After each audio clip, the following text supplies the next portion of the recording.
Yeah, so beating mini-bosses and occasionally finding them gives you prayer beads. Beating main bosses gives you memory. Memory increases attack power, prayer beads increases your vitality, which affects both your hit points and your posture meter. Okay, so wait, vitality is hit points and posture meter. Yeah. That makes sense. There's a total of 40 prayer beads over the game. 4 of them make a necklace, so a total of 10 necklaces you can get. So you start at 10 and you can go up to 20. Oh yeah. Do you have any fucking dragon rot idols yet? Nope. Oh, you're doing well. Because I died. What? Okay. Oh, okay. No, I thought she said she died. I'm like, wait, what? No. Yeah, like after I heard the dragon rot doesn't actually kill the NPCs. It just halts their story progression. Yeah, their side quests. Well, somewhat. I'm like, that kind of sucks because you can literally just go, you know, and fuck everything off and then die as many times as you want, and then when you feel like continuing their stories, you can cure the dragon rot. But if they actually had like an NPC die because of dragon rot, then that would create a different element to the game completely. Where you'd have to actually manage your deaths properly, otherwise you will lose story progression and like possibly lose You'll save game completely. well, yeah, pretty much just like if it gets to like, oh, if this guy dies, then you can't upgrade your prosthetic anymore. Unless they did it like what they did in Dark Souls. It's like, yeah, you just go to the dead body and then you can still upgrade your shit. You just do it yourself. Yeah, so what I just unlocked there from the mechanical barrow that was dropped by Yobo Haniwa, is the mechanical barrel, which lets you upgrade your prosthetic tool. Shoot. Yeah. Oh wait, whoops, I forgot to Oh yeah, you got the firecracker. use that. I think the firecracker, not firecracker, the shuriken and the loaded axe are like the most essential prosthetic tools, I think. Because it pretty much deals with the majority of the common enemies. So here's the golden shrine with the golden bow. The bell. He looks so young. Like, does he have like a definitive age in this game? Isn't he like 20 or something? I don't know. I thought it was like mid to early 20s. I believe approximately 30. The reason for this was, so in the lore you saw him as a boy when Owl found him, right, on the battlefield. That was when the coup happened. Then they stated 20 years later the Ashina Empire was on the brink of collapse, which is when the tutorial happened and you were in the cell. And then it was said that you were, after you got your arm cut off, it was a while before you woke up again. So it's approximately been 21 years since the memory, and since the first introductory cutscene, and I'm assuming, or he looked to be somewhere between 8 and 12 in that cutscene. So I'm assuming he's around 30. But that's just a theory. I will stab you. Game theory. Thanks for watching. I had a god seed, god damn it. Whee! Wait, oh, so close. But like, oh man, ever since I saw Matt Pat's video in Persona 4, I just like, how do I put it this way? I've never seen someone be so wrong at something that made me stop watching their content. Oh yeah, no. What pissed me off with Matt Pat was his run of Dark Souls 3. It was like, why, what'd he do? You're playing as the third Black Hand, but the devs What? already confirmed that you're just playing as one of the people who failed to light the fire.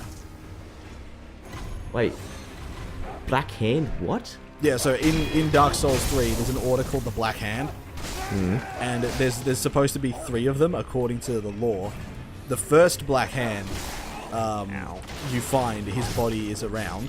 The second one you can summon in as a phantom, but you have no idea where the third one is. So MatPat's like, it's you're the Black Hand, and it's like, that doesn't make any fucking sense. Like, you play as unkindled ash. How can there be a Black Hand who has failed to light the fire?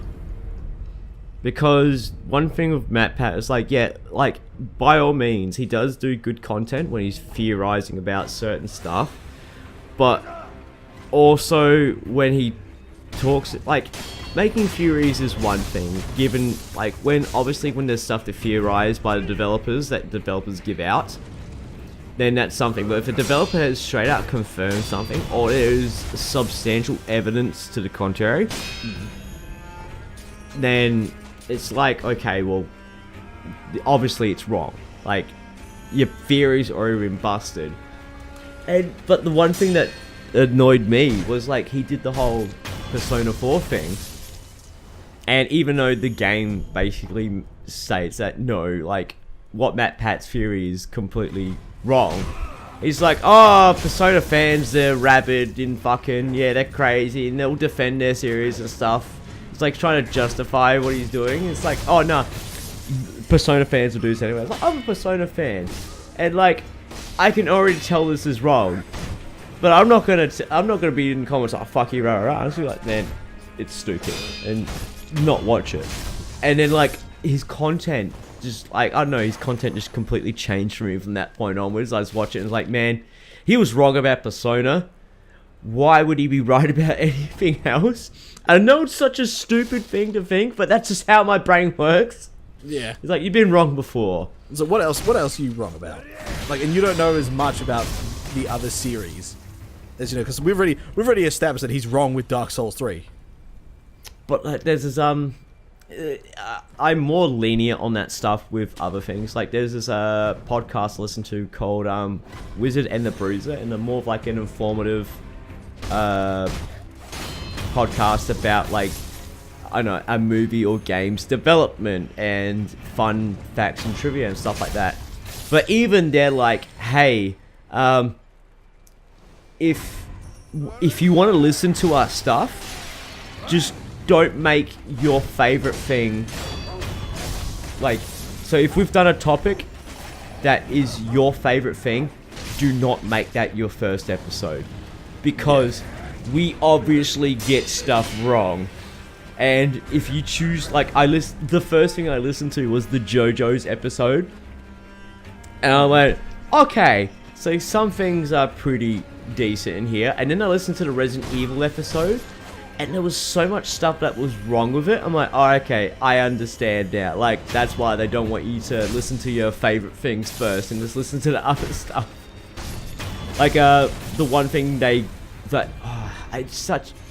I can understand, like, they have, like, a certain time frame in order to do research with. But at the same time, when they say something wrong, they say it as if it was true. And it just annoys me. Yeah, they're adamant in their belief. And, like, that's just the way I'm wired.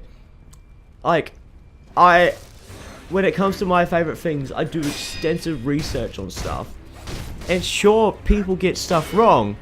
And that's fine. Everyone gets something wrong all the time. But when it's on something like Resident Evil or JoJo, it's something snaps in the back of my head going, just ignore it. Just ignore it. Just walk away.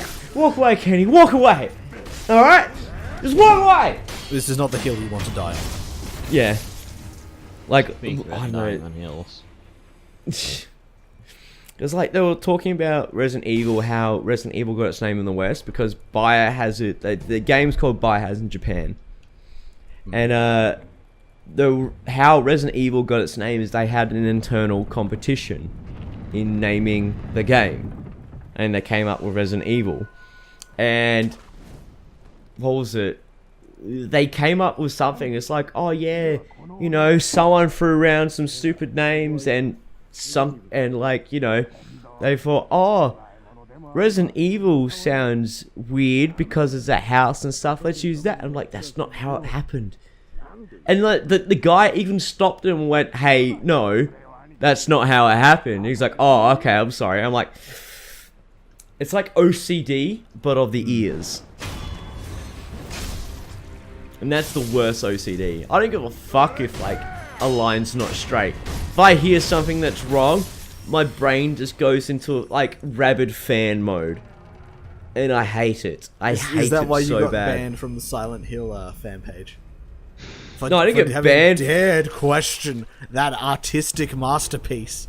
No, I didn't. Oh no, yeah, that's right. They didn't ban me. They fucking blocked me from the post because you don't. All right. So if you were, so if you ask for people's opinion on something, and I give you my opinion, and you're like, no, your opinion's wrong. Shut up, though. Fuck you. Because they're like, hey, I just watched this Silent Hill fan movie called Silent Hill Requiem. I think it's pretty good. What do you guys think? I'm like, it's terrible. It looks disgusting. It's like offensive to the source material. No, it's not. You're not even a real Silent Hill fan if you think this is offensive. Like, are you fucking kidding me? The reason why I think this is offensive is because I'm a rabid Silent Hill fan. That is why. It fails on every aspect of being. It fails on every aspect of being a Silent Hill reference, as well as being a movie. It also fails on every aspect because I saw the director's dick. Yeah, you saw his floppy donkey dick. Not even donkey dick. He's just flopping pecker. It's not even a pecker. Birds got bigger peckers than he was packing. Reason. Like that. So, just to give listeners a context. So, if anyone knows Silent Hill 2, the game, they would know the main character James and what the main character James is like. Now, in this movie, fan film Silent Hill Requiem, the director is also playing the role as James in this movie. So yeah, the director who is basically playing James, and in the scene James is tied up like to a bed that's been positioned vertically up against the wall, and he's naked while zombie nurses put their hands all over his grubby ass body. So the director is not very attractive. So it's not even that. It's like, why would James be felt up by fucking nurses naked? Like, there is no need to be like, oh fucking, I need my dick out for this. Like, it's just, it's like it's his own fan service bullshit.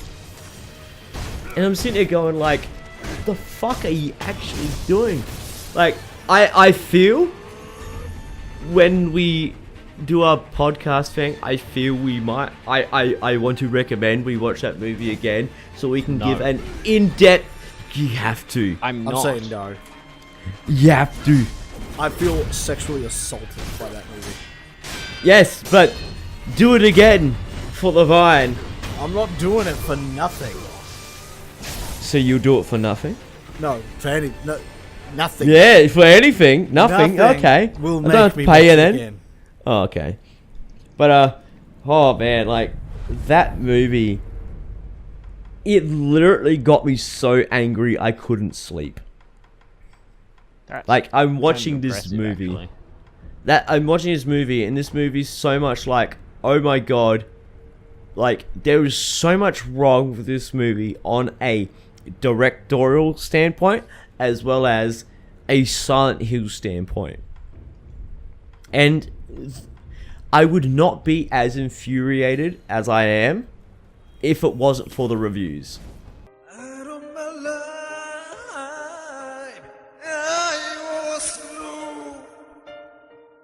time to break.